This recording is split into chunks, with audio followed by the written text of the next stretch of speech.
coming out here after 30 years. Yeah, I ain't got nothing, but I'm gonna have something because I'm rich in personality, you know, and I'm rich in love. My family love me, and that's really all that counts.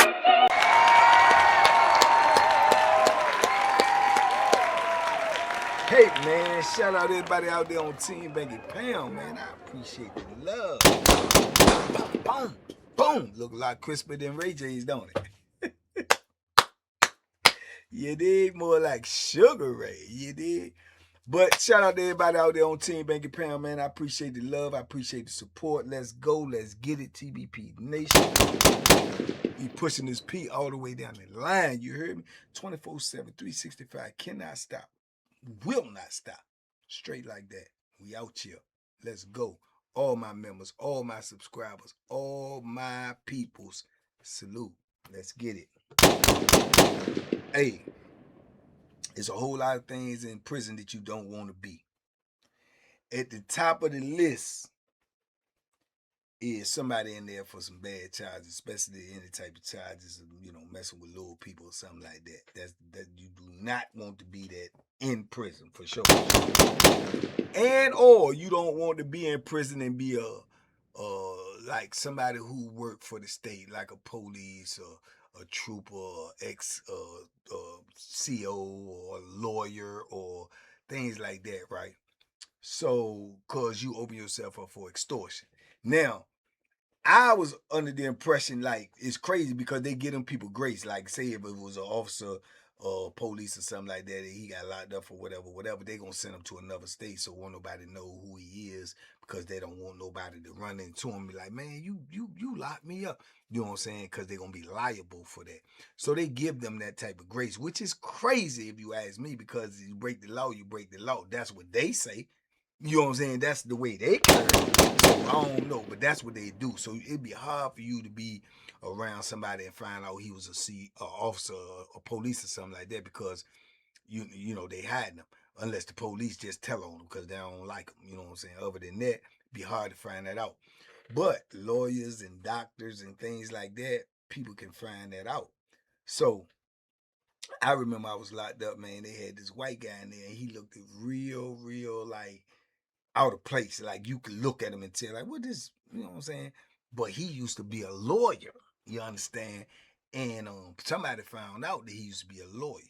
They also found out that he had some bad charges. Yeah, it was understood, or it was said that he was locked up because he like little people, you know, little kids or whatnot. And boy, once they found that out, oh Lord, the wolves was out, man. Man, everybody and their mama was trying to, you know, extort the brother, beat the brother. You had a couple of them bandits that was trying to do something strange to the brother, you dig? And man, the next thing you know, man, dude's just locked in on. He was scary. He was scary as I don't know what. And he, you know what I'm saying, was like one, like he look at it like the Virgin, he give me a check in. You put too much pressure on him, he getting up out of there. You know what I'm saying? You could like look at him and like he's sweating. It's so scary and shaky. Man, and then dude said, start making them, man, look, man, you a lawyer, you a certified lawyer, man. Look, I'm trying to get back in court. You know what I'm saying? And like, I'm gonna show you my paperwork, man. I got my transcripts and stuff like that. Man, next thing you know, man, they had this sucker doing everybody that could be got paperwork. He had no choice. He had no choice. They had this man looking over cases. It was like he was back in the courtroom. You know what I'm saying? Back in his office or whatever. Because he going over people's cases and stuff like that. And then see, one of the gang members that got locked in on him. Like, I got him. You know what I'm saying? Like, I'm the one handling him. So he had them looking over everybody, all these people cases. So he actually in there working for free. And then they figured out, like, you got some money. You used to be a lawyer. High profile lawyer too. You know what I'm saying? To my understanding. So they had him writing habeas corpus. What's the junk we got in there? 1983 form, 1984 is that's a lawsuit joint. It's 1983. It might be, I think it's in 1983. They had him write 1983 forms. He looking over dudes' cases. He's saying that he see the flaws in this, or man, I can't find nothing in that. But they was working that sucker, man. They was working him. I mean, he was scared to death, but he felt like that was protecting him, because then you had some bandit dudes that was trying to like, oh no, he need to he need to be a girl. He need to be a broad. They trying to do it to him. But you got the gang niggas saying, nah. The gang, you got the gang brothers saying, no, nah, man. We got him, man. He doing this, he doing that. So it almost became a beef with dudes trying to extort him, and other group of jokers trying to extort him and get something from him. Everybody was on him. So he catching it from every end. You know what I'm saying? So this is what happened to like professionals in there, like lawyers and doctors and stuff. Man, them people they gonna be on you, bro. And if you got a bad charge on top of that, which he had allegedly, so they was on him, bro. I used to look at him, man, and I know it might sound crazy because if he did what he did, you know what I'm saying, then whatever, you know what I'm saying. But man, I just used to look at him and I used to just see the misery on his face, and I kind of slightly, barely, a little bit felt sorry for him, because I'm like, prison is already horrible. It's already miserable. It's already hard to deal with. And I'm looking at the life he got to live every day under pressure. Real live pressure. They telling you, look, man, go over this, man, go over that, check that. And he coming back to them, telling them, I can't find nothing. And I looked over it for 3 days. I can't find something. There's something in there, man. They railroaded me. Man. You a lawyer, you can find it. And he like, all right, I'll look again. He's just so scary. You know what I'm saying? And he don't know what to do. And they got him in the cell with another old white guy that can't do nothing for him. He can't be no help, no nothing. Dude's trying to get him out the cell to move in with him. He don't want to move, but dude's trying to put him up under him so they can really, have a handle on him to hold him. You know what I'm saying? So, man, it was crazy, man. I used to look at him, man, and I think I was around, who was my seller? I think it was Jerry. You know what I'm saying? So, the dude was just, he couldn't do nothing, man. All he did was work for people. He was a real live slave. He ain't doing nothing but working for the gangs. He working for the gangs on everybody's case. This is the only thing that's keeping him alive or safe in the penitentiary, or keeping him a virgin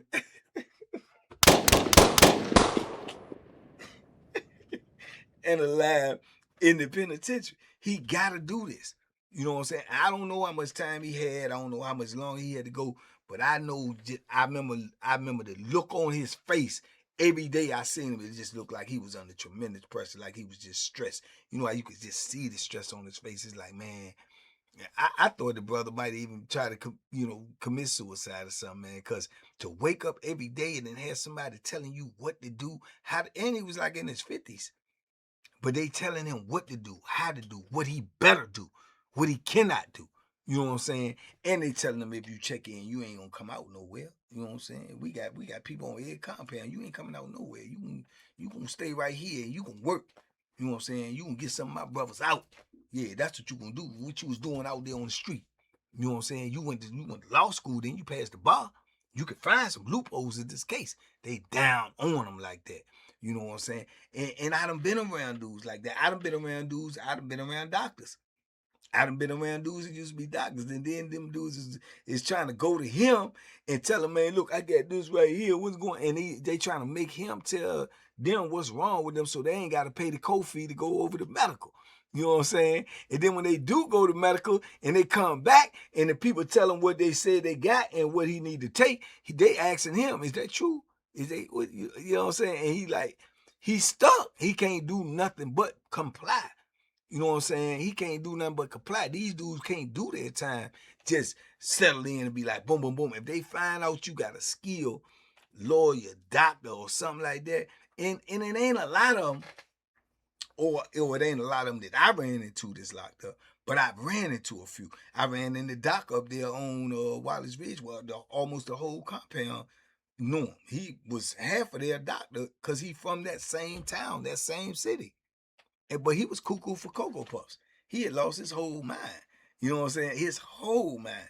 And I heard he was in there, lost his mind. I don't know what his case was, but I heard he came home and caught his wife in a compromised position, and he unalived both of them. And that's where he was locked up for. He tried to play crazy. Then he turned out being crazy for real. Doc was crazy. Doc used to come out, they open the door, Doc come out with his drawers on, you know what I'm saying?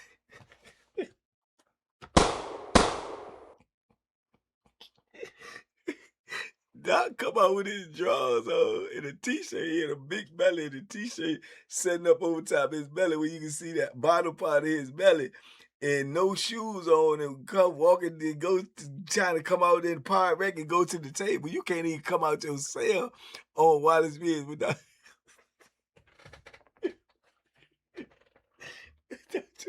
without just stay clothes on. And Doc come out there like that. Hey, hey. And if that was somebody else, they'd shoot him. And Doc was a white guy. And like I said, he grew up in that same zone. If that was somebody else, you get shot off the top on Wallace Ridge, man. They gonna bust you. You come out there with your drawers on in the park. Bang! Bang! Get down. That's what they gonna do. They ain't do it. They calling him Doc.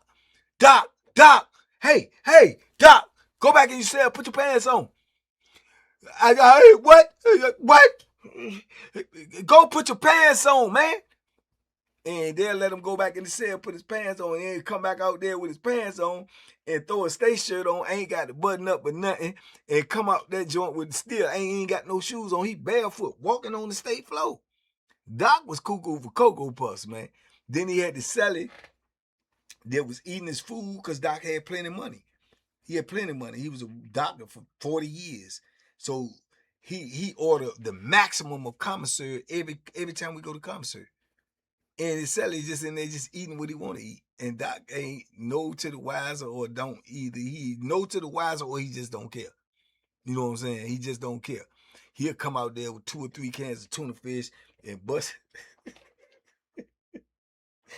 the top on all them joints and just eat them straight out the can. Doc was crazy, dog.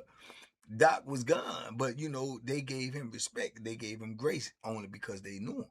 You know what I'm saying? I heard a CO one time talking to him say, man, you know, Doc, you been, you know, my doctor, man, said I was about 4, 5 years old, man. But I you know what I'm saying? I don't know how you got yourself in this position, man. But, you know, you got to calm down, brother. You got to calm down. I don't want to be hard on you because I know you. You know, so they actually knew him. You know, so if you couldn't really do nothing to Doc, especially like I say he a white man, if you try to do something to him or try to extort him up there, when half of them dudes up there know him from when they was little and grew up with him being their doctor, and they white and they hillbilly up there and they racist up, man, they gonna beat you down. You know what I'm saying? And if Doc was smart enough and was able to tell the police that his cellar was eating all this food, they probably would have crushed him. They probably would have crushed. They probably would have crucified him up there. You know what I'm saying? But Doc was just gone like that, and he didn't understand what was going on, right? But everybody else could see it. You know what I'm saying? The dude would go in the cell, grab a whole thing, and come out there and fix a whole meal, and it's Doc food. It's Doc food, man. But the lawyer dude, man, he just was under that pressure, man, that he couldn't get out of. It was nothing he can do. And then, like I say, you had the dudes, the booty bandits, they mad because they weren't like, you know, he ain't here messing with, you know, little kids, man. He's supposed to be, yeah, you know, let us get him. But the gang dudes was like, nah, he doing something big, man. He trying to get us out of prison, man. That's bigger than that. Nah. So they, you know, almost at it. You know what I'm saying? Like, bro, you can't protect him. Who is, you know what I'm saying? Oh, we is. But we is though, you know what I'm saying? So it was just crazy work, man. But over the years, I have not ran into a lot of professionals like that. You know, I ran into a professional tennis player like that. He's supposed to have like really like played, went on the circuit, then played in like US Open and things like that. And they said he had wicked charges. Wicked, like, you know, not with little kids, but like taking women, you know, and once that came out, man, he used to catch it too, but he was willing to fight. You know what I'm saying? He was still kind of athletic or this, that, and the third. He was willing to fight. And he got in a couple of scraps when dudes was calling him, a rapist or whatever, man. But dudes pulled the article up too. You know what I'm saying? Somebody got this old school. This was back in the early 90s. So this was before everybody could just, because later after that, when they find out something about you on the street, they'll get their people, they'll call home and say, oh man, he got this mention, pull his case up. And they'll get it printed out and sent in the mail. They was doing that so much, dudes started busting people up, man. Dudes started, attacking people, hurting people. And they was saying when the people got hurt, they was going over there saying, somebody put up an article about my case and send it. They started censoring the mail. If any newspaper articles or anything came there in the mail then, because they check your mail anyway. But then normally they check it for drugs, this, that, and the third. They probably see a newspaper article, don't pay it no mind. After dudes started getting hurt, because dudes were sending in articles about people's case, they started censoring your mail. If you had anything in there, any type of printout with somebody's case in there, they was opening your mail, and they take it. Your mail is gone. They're not even gonna let you get it. Like, that's illegal. You know what I'm saying? And they was only doing it because the medical bill was going up. They was getting overloaded because when dudes was getting dudes' cases in, it became an epidemic. Oh man, this dude used to be a woo-da-woo-da-woo, or this dude did this, or what? And they was getting them cases in, bro. That's what they was doing. They would get on that kiosk and they'll try to find out your real name. And once they find out your real name, they'll send that Joe home. If they looked at you and thought you looked funny, or you had, you know what I'm saying, any type of look at you like you had something crazy going on, that's exactly what they did. They call home and they got somebody, they Google up your joint and pull your case up. And if anything in that joint was a foul, or you told, or anything like that, man, them gang jokes was getting them joints in and say, look, bro, this you? This you right here? Yeah, you told on 2 of your homeboys, man, you got to go up out of here, man. You got to pay taxes, man. What you gonna do? Straight up, they was coming just like that. And they start censoring the mail because of that. And if any articles came in there about anybody, it could be in your family, it could be an obituary or something, or whatever, they won't take it because they think that even the obituary is saying that, oh, this dude killed this person. You know what I'm saying? So you couldn't even get none of that type of stuff in prison no more. And this was like probably, when I acknowledged it, I don't know if it happened before that time with it, but probably like 2016, 2015, they stopped letting them type of things come in because dudes was getting tore off the frame for that. You know what I'm saying? Because once they get your information, they that's it. And you know how they was getting your information? They was pulling up on dudes straight up, man, let me see your ID card. Yeah, you got to have an ID card. Let me see your ID card. They look at your ID card and they get your whole name and your whole, and they send that information out there, and people can find out what you in there for, who you is, where you from, all that. You know what I'm saying? I didn't even know what Google was doing this time. But that's what they was doing. Because remember I told you I had the little white homeboy that supposed to been from around the people that I knew, and I was cool with him. And then they found out he had some freaked up charges, and they started pressing him. And I went to him and say, look, man, I don't know if you did this or not, or whatever. And he said he didn't. But I'm like, I don't care. Well, if you gonna fight for yourself, then I'm gonna stand up for you. He was like, straight up, he said, I can't fight, man. I said, you can't fight. Just put up a fight anyway. And he was like, I'm scared. I don't want to fight. I said, so you rather get extorted? He said, yeah, I don't want to fight. I don't want to get hurt. I never heard nobody say that to my face. And that's what he said. And I had to respect it. But I won't fight for you. You ain't going to fight for yourself. You know what I'm saying? It led me to believe maybe you did it, maybe you didn't. You know what I'm saying? But that's just how the game go, man. But if you in that prison and you a lawyer, you a doctor, you a former CO, you a former police officer, a state trooper, you better hope don't nobody find out. And furthermore, you better hope what you locked up for ain't got nothing to do with no kids or no woman in no sexual type of manner.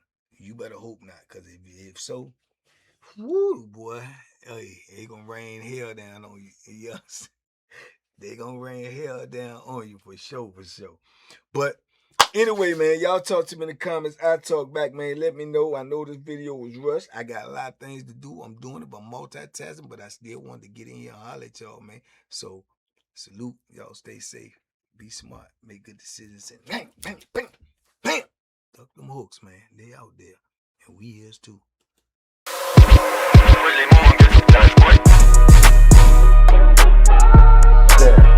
The banky special. Yeah, pure delicious. Pure deliciousness, man. My name is Banky, man. Everybody calls me Banky. That's the name that I got from my grandmother when I was young. coming out here after 30 years. Yeah, I ain't got nothing, but I'm gonna have something because I'm rich in personality, you know, and I'm rich in love. My family love me, and that's really all that counts.